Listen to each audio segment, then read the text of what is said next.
నిన్న వీడియో పెట్టుంటే నన్ను కూడా ఆపేస్తారని నేను మా చుట్టాల ఇంటికి వెళ్ళిపోయి బోనం ఎత్తాలి ఎట్లయినా అమ్మవారి దగ్గర చూపించాలని మేము బోనం ఎత్తాలనే ఉద్దేశంతోనే ఈ రోజు నేను సమయానికి వచ్చా. బోనం ఎత్తాలి, ఎత్తాము, బోనం తీసుకొని వెళ్తాం. అందుకని 300 మంది బోనాలు తీసుకొని రావడానికి రెడీగా ఉన్నారు, రెడీగా ఉన్నాయన్ని. కానీ మనం ఏం చేయగలమమ్మా? ఇక్కడ రజాకార్ ప్రభుత్వం నడుస్తుంది. రజాకారులు అందరూ కూడా మనల్ని ఏ విధంగా ఆపాలి? అప్పట్లో ఎలా ఆపారు కానీ ఇప్పుడైతే మమ్మల్ని ఆపడం ఖచ్చితంగా. ఇప్పుడు అంటే హిందూ పరిషత్ అయినా కావచ్చు, మీరు ఇంత సపోర్ట్ చేస్తున్నటువంటి మహిళలందరూ వస్తున్నారు అంటే ఖచ్చితంగా అమ్మవారిని ప్రతిష్టాపన మళ్ళీ చేస్తారా? ఖచ్చితంగా జరిగే వరకు పోరాడతాం.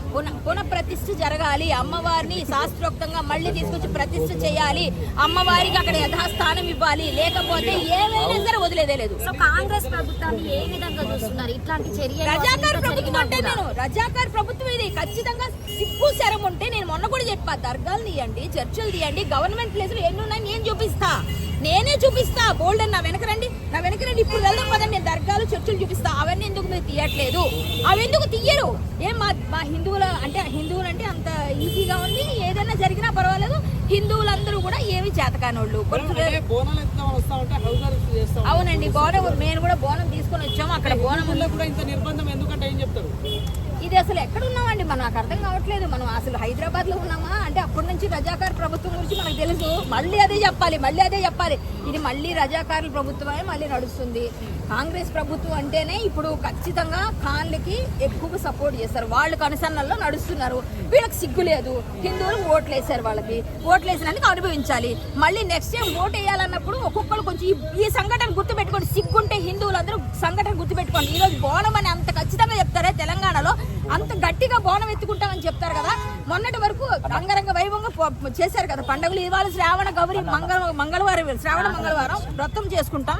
అలాంటి మంగళగౌరి వ్రతాలు అవుతున్నప్పుడు ఇలాంటి ఆడపిల్లల్ని మీరు అరెస్ట్ చేస్తున్నారంటే అమ్మవారిని అరెస్ట్ చేస్తున్నారు. సాక్షాత్ మీరు అమ్మవారి బోనం ఎత్తుకోవడానికి వస్తుంటే మీరు ఆపేస్తున్నారు. అంటే హిందువులకి ఎక్కడ రక్షణ ఉంది? అమ్మవారికి లేదు. ఆడపిల్లగా పుట్టకపోయినా ఆడపిల్ల రూపంలో అమ్మవారికి కూడా లేదు రక్షణ.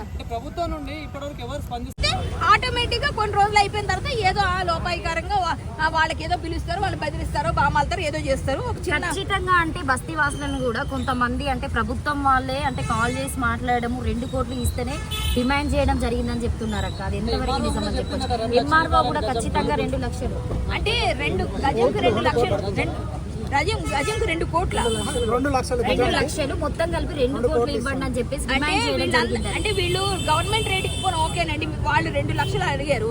గవర్నమెంట్ రేటుకి ఏదైనా ఇచ్చారనుకోండి, 10 రూపాయలకి 20 రూపాయలు కూడా ఇచ్చారు కదా గజం. అమ్మవారి గుడికి కదా మీరు 500 రూపాయలు గజంకి తీసుకొని ఎందుకు వేయకూడదు? అమ్మవారి గుడికి అనుకుందాం. గవర్నమెంట్ ల్యాండ్ మీరు చాలా మందికి ఫ్రీగా ఇచ్చారు కదా. చాలా మంది కోట్లు కట్టు పెట్టారు కదా. మరి 2 లక్షలు ఎలా కడతారు? బస్తీ వాసులు ఎక్కడి నుంచి చేస్తారు? అమ్మవారి కోసం మేము కట్టాలి. మరి దర్గాల దగ్గర తీసుకోండి, వెళ్ళి మీరు తీసుకోండి. ఎన్ని లక్షలు తీసుకున్నారు?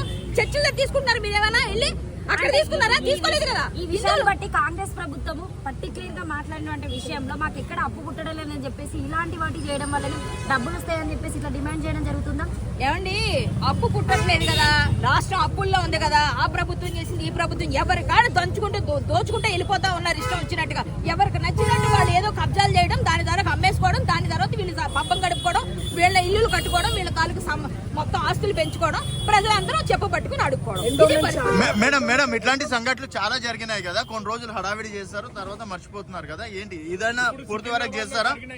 ఎవరు మర్చిపోలేదండి. అది ఇష్యూ చల్లారితేనే అది ఒక కొలిక్కి వస్తేనే వదిలేస్తారండి. ఎవరు ఇవాళ మాట్లాడి వచ్చేది మేము రోజు వస్తున్నాం, రోజు చూస్తున్నాం. 2 రోజుల నుంచి నాకు ఆ రోజు నుంచి బాగాలేదు. సరే నేను 2 రోజుల నుంచి ఫాలోఅప్ చేస్తున్నాం. ఈ రోజు అందరం కలిసి చాలా మంది మహిళలందరూ వచ్చారు. అక్క బోనం ఎత్తుదాం అనుకున్నారు. నిన్న వీడియోలు పెట్టిన వాళ్ళందరినీ అవసరం చేశారు. నేను వీడియో పెట్టలేదు. నన్ను అడిగే నేను పెట్టనని చెప్పా. ఎందుకో తెలుసు, నాకు తెలుసు ఇలాంటివి చాలా జరుగుతాయి. ప్రివెంటివ్ అరెస్టులు చేస్తారు.